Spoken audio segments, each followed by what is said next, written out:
That voice, if I had that voice, you could make me try just about any food with that voice. And I've tried a couple while I was here, and they didn't work out so well already. Thank you very much, Level Up. Thank you very much, Hasnal. It's a pleasure to be here. Thank you all, the rest of the speakers. This is going to be, I think, a fantastic conference, and I'm very excited to be here. As Terrence said, I've had a very exciting journey in game development, and I'm very lucky to be working in an amazing company called Epic Games.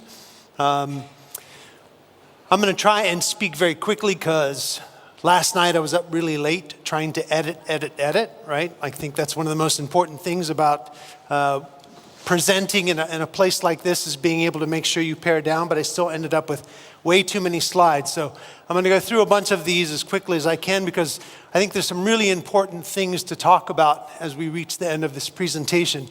The topic that we wanted to talk about today is the future of virtual worlds. And at Epic, we've been working with virtual worlds for quite some time. And so at the beginning, I really wanted to take us through the story a little bit. And one of the greatest privileges I have in working in Cary, North Carolina, where Epic is to walk through a hallway where the original map that Tim Sweeney created for the game ZZT back in 1991 exists, the actual map that he penned out. And in thinking about the future of virtual worlds, I think it's important to realize, and one of the reasons that I was so impassioned by games in general, because I didn't always work in games. I came from television and I came from film industry. But even though I was working in television and film, I played games, back from the very beginning of games, well, at least digital games, and also board games, of course. How rich a lot of these games actually were. And though this is the actual 2D map that he penned, back in 1991, Epic began actually as Potomac Computer Systems, and the first games that Tim Sweeney actually made himself and distributed on floppy disks really took people away, right? And they carried people away, and I think one of the things that's most amazing about virtual worlds is the memory that people have of them, not as these small, two-dimensional experiences, but as places that can carry you away in the way that our mind remembers them. In 1992, Tim renames Potomac Games into Epic Mega Games, and he really starts to distribute a lot of the games as floppyware, and people really take off. In 1994, Cliff Bleszinski starts making games, and Jazzy Jackrabbit is one of the first side-scrolling games that really takes off, distributed back in Windows. And I'm going to go through some of these fairly quickly. In 1998, Epic Mega Games releases one of the first 3D games, and I remember this game very particularly because even though it looks blocky here, this is one of the games that really started taking me into these immersive 3D worlds. It was co-developed by Digital Extremes and really started to leverage the power of, back then, the Unreal Engine. In 1999, Epic moves to Cary, North Carolina, into the office where many of us currently work. Unreal Tournament is born around then. Really starts to shift the focus to multiplayer gameplay, and we start developing an engine that starts to be shared by many people. And really in 2004, by the development of Unreal Tournament, thousands of developers start to use the engine that's distributed with the actual disks. But it really isn't until 2006 for me that I really take notice because at this time I'm working at Blue Sky. And while I was working at Blue Sky, working on the films Ice Age and Robots, I'll never forget sending frames to be rendered for the film Ice Age. And some of those frames, because Blue Sky has its own proprietary renderer, taking 22 hours to render a single frame of motion blurred, ray traced film. And myself and a number of the other technical artists at Blue Sky were waiting for these frames to roll off. And at the time, we were watching these beautiful videos coming from Epic Games of Gears of War. And they would have these destroyed beauty videos of these amazing environments. And underneath the caption, it would say, rendered in 30 frames a second. And I remember thinking to myself, how is it that they could render 30 frames a second when a single frame from our film takes 22 hours to render a single frame? And I'm thinking, well, we're doing something very wrong, or they're doing something very right, because these worlds were so rich and so immersive that it really took me away. So it was at that moment that I decided I wanted to really investigate the games industry and understand what that technology meant and how I could get involved in making those worlds. So I left a fantastic job at a very successful film company and joined a small mod team working in a small office in New York City. And it was a great opportunity because we were working on a mod called Desert Combat, which was a multiplayer mod. Back then it was the Battlefield 1 engine, and started working, fortunately, with Unreal Engine 3 back then. But to continue this story, Epic starts working into the mobile space, and in 2010, Chera Entertainment releases Infinity Blade, and this was a launch title for the iPad, and becomes part of Epic Games, and really starts to show how the Unreal Engine isn't just a big, massive console tool set, but also can deploy on mobile quite effectively. 2011, Bulletstorm comes out. Epic Games starts to expand, working with European companies. And then Epic starts really to invest in deeper technology. By 2013, at GDC, Unreal Engine 4 is really revealed to the world with a demo called Infiltrator. And for those of you who have seen Infiltrator, please raise your hand if you've seen Infiltrator. So that's not that many of you. I'm surprised. I really encourage you to see it. This is a real visual tour de force. And one of the most amazing things is that the entire project of Infiltrator can be downloaded and explored. I think it's some 17 or so gigs of data. And it's some of the most amazing technical art. It's cinematic. It's visually stunning. It's quite exciting. And it really shows and showcases the power of Unreal Engine 4 in its first iteration back in 2013.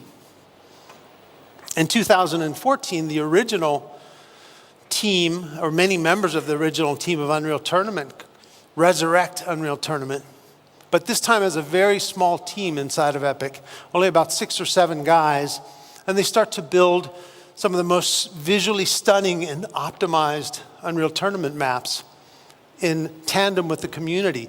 And they do live Twitch streams, and they actually expose the entire code base on GitHub and make it available to everyone and generate a whole massive community effort. Because even when I was working in the film industry and in Kaos Studios, which was the first game company that I worked in before I joined Epic, Epic seemed like this place that was all the way over there. And it wasn't really until I joined, I'd say probably in 2014 and the beginning of Unreal Engine 4, where Epic really became more permeable, a place where you could gain access to all the source code. In Unreal Engine 3, much of the source code was really inaccessible. You had to become a licensee of the engine in order to get access to the source code. But by the time Unreal Engine 4 comes out, 100% of the source code is available, and anyone and everyone has access to what's going on inside of Epic. And we'll talk a lot more about that later. In 2014, we embark in a project to create 100 square miles of open streaming terrain with artificial intelligent deer and eagle that fly through the space and create a cinematic story inside the space about a boy who loves his kite. And we released it at GDC.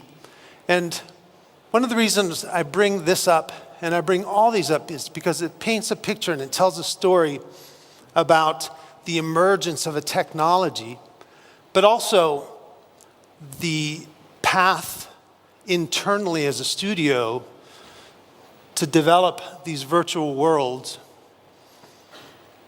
that allow us to generate 100 square miles of photorealistic environment that you could fly around in and walk around in, and then give it away to the world in many cases. The Boy and His Kite environment was released to the public just a couple of years ago, and you can now go and download all 20-some gigabytes of it and see exactly how we did everything that we did here, and download all the trees and the grass and the rocks. And these are all photo-scanned environments that everyone has full access to. And there's a great deal of technology that was actually developed. And this was not a massive team of people. When I first joined Epic, this whole concept of A Boy and His Kite was being gestated in a room right next to the office where I first started working.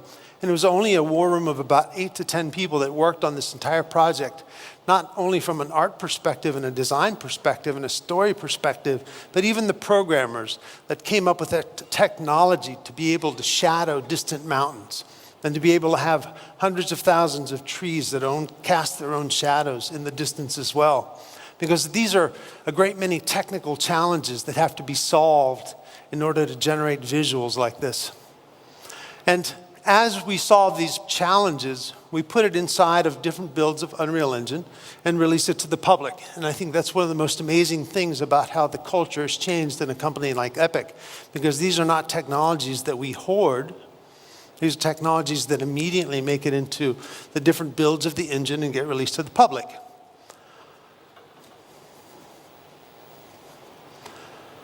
We started experimenting in virtual reality quite early on too, and I'll talk about this a lot later. In 2015, we created Bullet Train as part of a partnership with Oculus. Bullet Train was really helping to drive the technology behind new rendering technologies and the technologies that would allow us to work with new types of controller interfaces. Took quite a bit to be able to render these kinds of environments. But one of the things that's really important, we call it a company that eats its own dog food. We don't create technology and just distribute it to other people. We prove everything that we need to do internally and then distribute it to the licensees of the engine and those working with the technology. Paragon is another game, a third-person MOBA, that drove a great deal of the technology that's now available to all those people. And this is another stunning virtual world with digital characters that all are very distinctive, that have some amazing, amazing fidelity. And then Robo Recall, which is the spiritual successor to Bullet Train, which was a launch title for the actual Oculus controllers that is also free and available for everyone to download and play if you have access to the Oculus controllers. And then recently we made The Human Race, which is a project that we collaborated with the Mill that started to drive the technology into a whole different place. Because we took notice that a lot of the people in the film industry and the television industry were trying to understand how to access real-time technology and use mixed reality in general to render virtual objects with digital background plates. And these are incredibly challenging things, specifically when you try and put a metallic digital object in a real environment. And once again, a small group of developers go into a room and solve these problems, put the technology in the engine, and it makes it into the mainstream tech. And the majority of this tech is now available in the current version of 4.18. And finally, we released Fortnight, which has become the most successful game that Epic has launched to date, with over, I think now 13 or 14 million players playing in it. But it also has driven the technology to a whole new level. And in many places, the cinematic work that's been done, not to mention the fact that this is a fully dynamic lit environment. And one of the mod that has been created for this Battle Royale is a massive open player world that has drawn quite a bit of attention. So we're going to talk a lot about these. And starting from where we began all the way back at ZZT and the first Unreals, all the way to Fortnight, we'll look at a little bit of the technology that has evolved. And we're going to look at it not because it's exclusive to Epic, but because it's all 100% available to you. And it's kind of interesting in many ways because a lot of it is being requested by you. It's being requested by our community. And much of it is driving the future of virtual worlds. And all of it is just part of Unreal Engine. And for those of you who don't know, and I'm surprised how many times I have to say this, this is not something that you have to go and buy. And let me point out before I say this is that I'm not a marketing guy. I'm the education guy. So let me educate you for those of you who don't know. And once again, it surprises me, I have to say. Anyone can go and download Unreal Engine, 100% of the source code, and start exploring it and working with it. And that's what hundreds of thousands, actually millions of companies and people have done. And it hasn't happened just in the game industry. It's happened in the architecture, engineering, and construction fields. It's happened with television studios. It's happened with film studios. It's happened with manufacturing companies and automotive companies. Because Unreal Engine is not just a collection of graphics tools, and it's not just game technology. In many cases, Unreal Engine is a pipeline in a box, and we're going to look at some of these things. As a matter of fact, with regards to games, this last E3, there were 100 Unreal Engine titles alone that showed on the floor. Some of them you may recognize were very distinctively different types of games. Any of you have played Abzu as an absolutely visually stunning, sort of a washed out, very rich underwater game. Hellblade has been a really stunning success with amazing digital characters. Flame in the Flood, one of my favorites with one of my old colleagues. PUBG, and some old favorites like Tekken and Kingdom of Hearts. Now, in this whole section of the presentation, I had a whole bunch of other pictures and some of my favorite games in the past that really transported me to other worlds. But I wanted to take you back a little bit to what Unreal Engine used to look like and show you what it looks like now for those of you who are not familiar. This is a screenshot from the first Unreal editor that made its debut back in 1998 when we were working on the old Unreal Engine. And a lot of this was actually coded by Tim Sweeney himself. And to show you that a lot of it actually hasn't changed, by the time we get to Unreal Ed 2 and 2.5, you'll see that it actually takes shape. And one of the things that has made this tool set really amazing is the ability to immediately jump in to a world that's created and to be able to sort of get that sense of presence in there, that sense of space, that sense of scale. And this is all the way back from 1998 to 2004. I'm not sure how many of you were old enough to be working on a computer back then. I know that in 2004 and 1998, I had access to a computer, but having enough memory and RAM to run these kinds of programs was still a challenge. This is what Unreal Engine looks like for the most part today. You see that a lot of the kind of interface is not dissimilar, though there's a whole lot more under the hood. This represents about 3.5 million lines of code, and you can do just about anything you want in there, given that you understand what it is that you want to do and that you understand the trade-offs that it takes to get there. And I think a lot of it has to do with what that man's goals have been all along.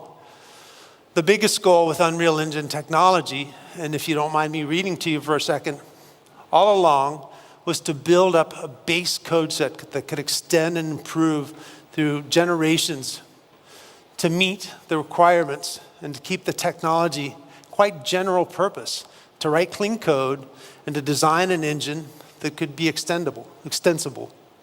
So, the goals have always been fairly basic and fairly simple. And a lot of the goals have been perpetuated for 20 years, right?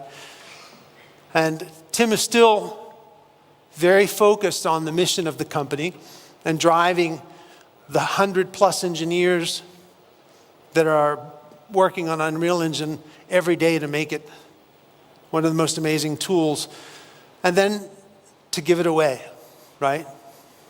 In 2015 at GDC, Unreal Engine was released for free. Anyone can download it, anyone can develop on it, anyone can make a game and release it at no cost. And if you succeed, then you can pay a royalty after you've made money on it.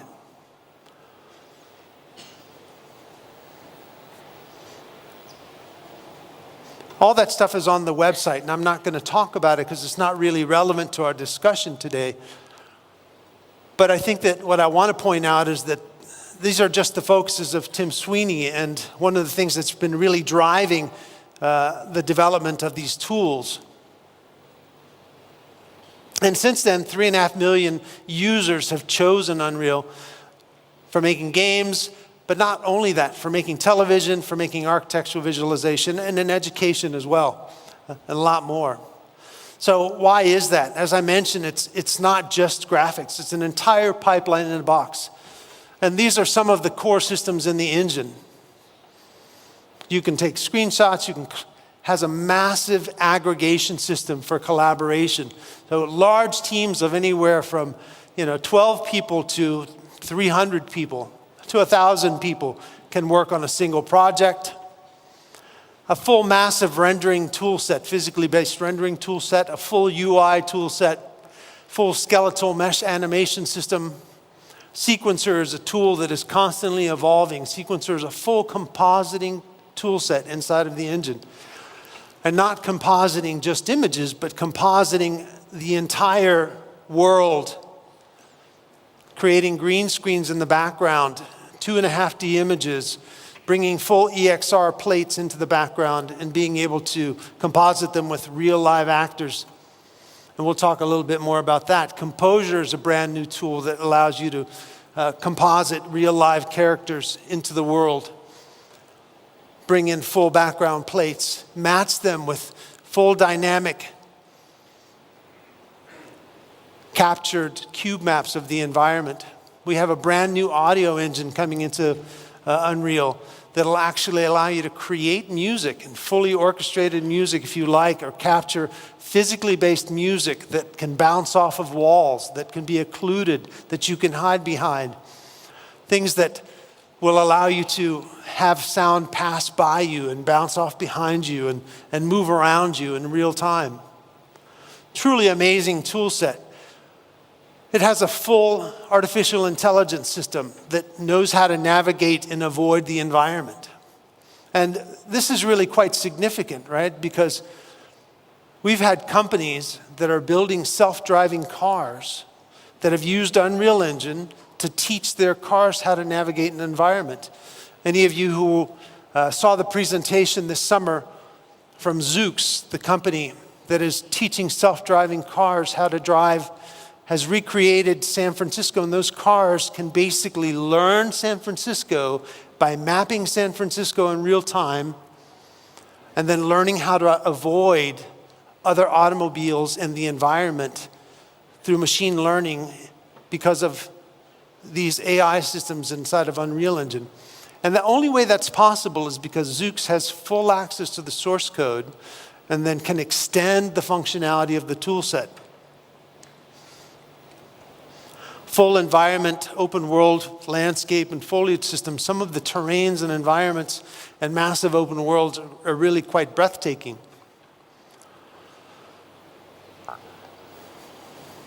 Full media framework capabilities.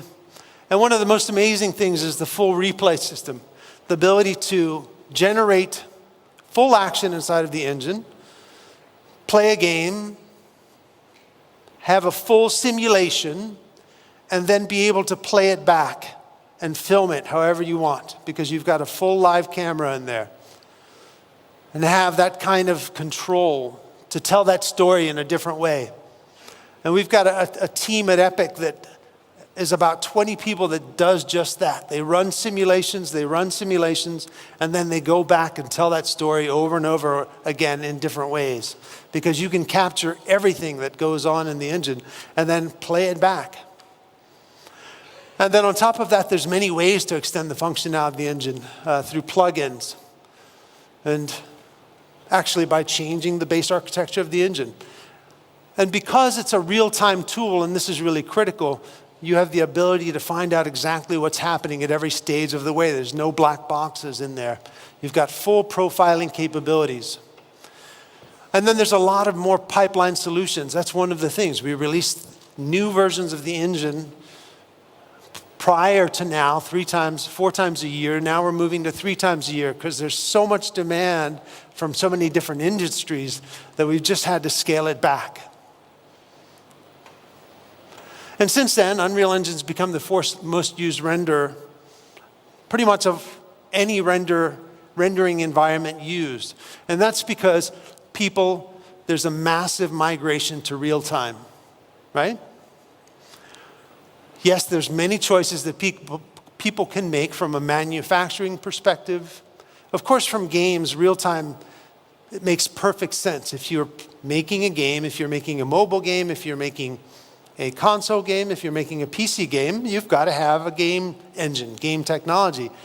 But there are millions of people working in architecture, construction, and engineering who have to render as well.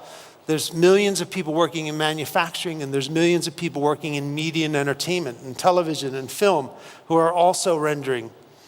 And these people quite often have to wait for software rendering, and many of them are getting tired of waiting. And they have started to see the quality that you can achieve with the real-time rendering capabilities of Unreal Engine, and they're migrating. And they're migrating at different paces. Architecture and engineering migrate at a certain speed. The film industry's migrating at a different speed. But almost all of them have discovered Unreal Engine and are finding their way there, primarily because it's an open platform. There's no black boxes, it's not closed. All they have to do is start working in the tool set and figure it out. And they can create what they want to create, and they can go in there and play in that massive real-time playground, which is really important. Naturally, there's been some awards that have been won. But let's talk a little bit about some of these technologies and some of the things that we focus on at Epic. Some of the things that are key pillars to this real-time tech. And I think that these are the things that can help you understand what we're driving towards. One of the first is digital humans. And those of you who listen to Tim Sweeney speak, but also Kim Library, who's our Chief Technology Officer, you'll hear them talk a lot about these key pillars. Tim talks a lot about the digital avatars of the future. How both in virtual reality, augmented reality, mixed reality, and in games, we're going to be interacting with digital avatars. And we've seen digital avatars quite a bit. And we've seen representations of fairly cartoony digital avatars and, more realistic digital avatars. And digital characters are nothing new. We see the film industry generating some amazing digital characters. But to bring that to real time is really something quite stunning. These are not cinematic characters. These are real-time characters. These are characters that can run at 60 plus frames a second. So in other words, a lot of what you're seeing in the hair, a lot of what you're seeing in the faces in general is not intended for you to put it back and once again let it render at an hour, 2 hours, 20 hours. It's intended to run in your face at real time.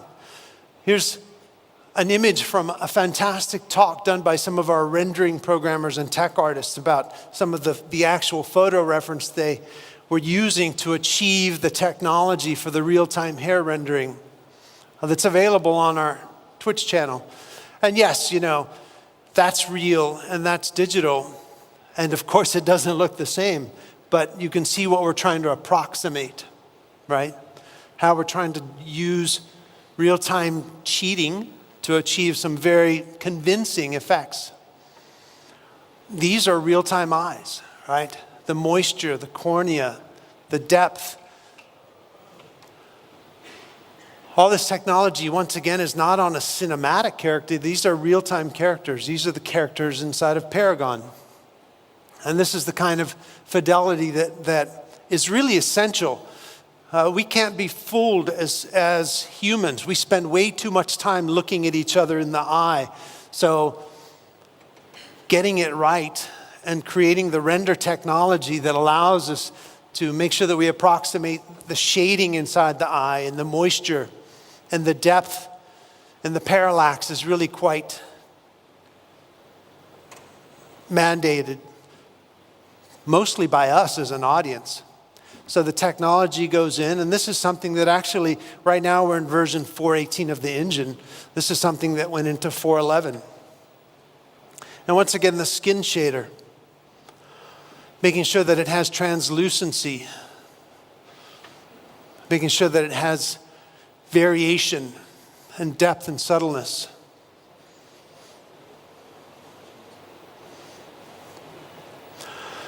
So we will typically, oh my goodness, okay, I gotta rush. So we will typically create a lot of work with partners. And Ninja Theory is one of our partners that we worked with to create some of the characters. And we worked with Cubic Motion and 3 Lateral on the animation and the motion capture for the Ninja Theory. And we actually took this to real-time live at SIGGRAPH and showed some of the virtual capture technology where you see the director there who's got an iPad with a puck on a sensor that's capturing the actor in real time. So we've got motion capture feeds coming from the body and a motion capture feed coming from the face and a motion feed coming from the camera, all being sent directly into sequencer, and it's all being captured in real time. So the actor can actually capture one performance and then turn around and act against herself, because on a monitor she can see her first performance and then act against her first performance. And this is not fiction. This is something that is being refined and perfected, and we're using in production at Epic on a regular basis. So, and this is something that directors desperately want. They want to capture and see inside of that monitor what is going to be near final picture, right? So you almost have all your post done, and you don't have to go to post after the fact.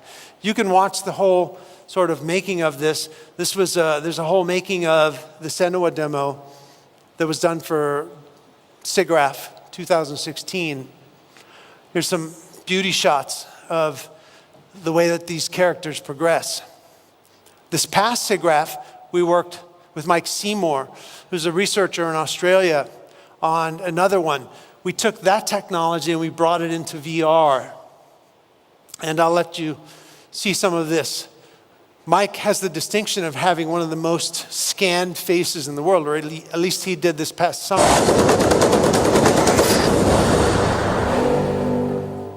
Hi, I'm Mike. Well, kind of virtual Mike, really. This is our Digital Human project, which is a collaboration of a whole lot of companies: Epic Games, 3 Lateral, Cubic Motion, Tensun, the Wiki Human team, Sydney Uni, FX Guide, a whole bunch of people coming together to produce, well, a virtual human. And not only a virtual human, but one rendered in real time, puppeteered or driven in real time, rendered in real time, and not only that, but at 90 frames a second in stereo in VR.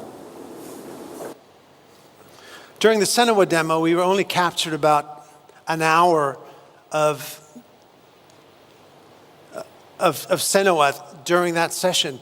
This summer at SIGGRAPH, we captured about 9 hours of Mike doing that in VR, which was really quite stunning. It took a lot of companies and a lot of technology to do this, but it's getting a lot easier. Mike was scanned, his eyes were scanned, every bit of him was scanned, and then the facial capture. We are continuing to work on this technology, and virtual humans is very important. As far as Epic is concerned, the future of virtual humans is really quite a critical element. moving into slightly more characterized animated work. We also invested tremendously into fully animated environments, but now we also wanted to focus on a different kind of virtual production. This was actually setting up full virtual production, and for that we spent some time on an animated short inside of the engine where we wanted to prove that we could do a full Pixar quality animated short, but run it in real time. This is not something that we dumped out to tape. This is something that runs live inside of Unreal Engine. And though I will show you a video of it, I do have it on a laptop, and it does run live off of a laptop. There were some big challenges that we wanted to meet with this. We ran it like a full production cycle. It had to run live inside of Sequencer, full characters, full dynamic lighting with Fortnight assets. But one of the things that was really important, and I think this is one of the biggest distinctions, is that we were looking for a lot of the happy accidents that happen in real production. Those of you that work in real production realize that quite often when you're doing real lighting, holding real cameras and setting things up, there are a lot of happy accidents that are really quite important and quite critical. You can bring that now into a virtual environment because this is a real-time thing. You can move a light around and say, wow, I didn't expect that kind of lighting. Or you can run real-time simulated effects and see the way things happen. And one of the things that we also wanted really to focus on is a different kind of a facial animation pipeline. This is an alembic pipeline for the face. So quite typically when you rig a face for animation, as many of you probably know, you string about a bunch of joints in the face. But a lot of the challenges with rigging for facial is that you get a lot of linear motion in that animation, right? Because you don't get a lot of the radial arcs that our faces are full of because we have bones sliding over skin. By using alembic, which basically is a different pose for every frame in essence, we can actually use a different pose to get all these radial arcs in the animation. Of course, it's a massive pipeline because you are bringing in a full pose for every different shape for the facial acting, the FACS, the facial coding action system that makes up all the different poses of the face. So they've told me that I have 1 minute left, but they're going to drag me off the stage. Sorry. Let me go back and show you what this looks like.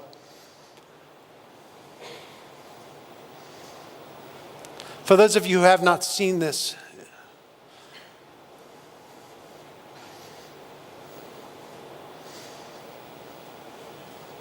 Peggy 12. This is what runs live.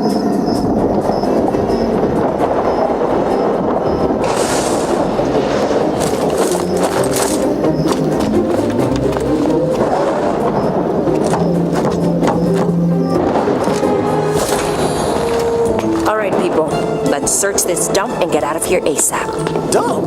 What's wrong with the dirt burger? Yeah, it's got everything. Garbage, rats, severe structural damage. Some people just can't appreciate fine dining.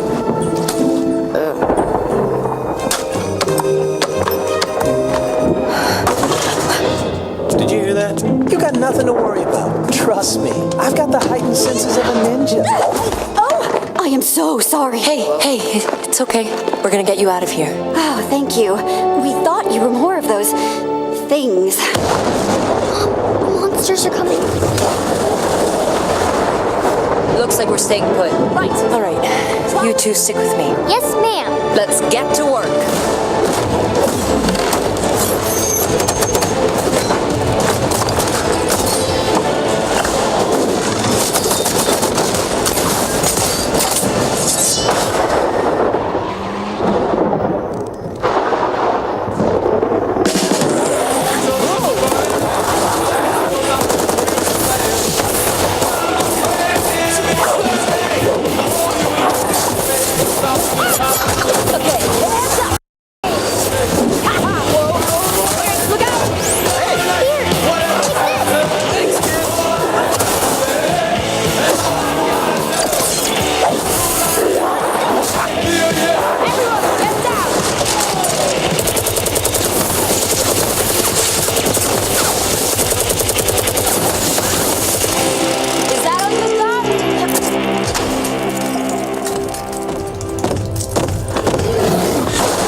Let's head to the roof for evac.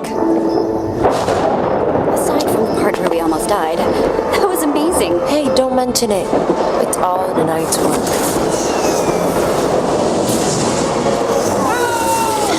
All right, guys.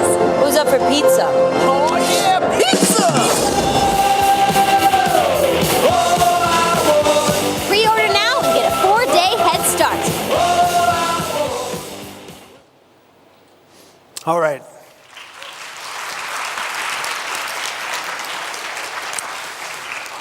So I have to finish. There's plenty more to talk about. The story continues because many other film companies and television companies have sort of seen what we've done with this, and they have started their own television film production inside of Unreal Engine and film production inside of Unreal Engine. Some of the biggest architecture companies in the world are using Unreal Engine in the same way to make their own virtual worlds, both for VR and for practical use. Some of the biggest manufacturing companies and automotive companies are also doing the same. It's there. I encourage you all to explore it. We will continue to make it. And thank you all very much. It's been a pleasure. Ladies and gentlemen, give it up for Mr. Luis Cataldi.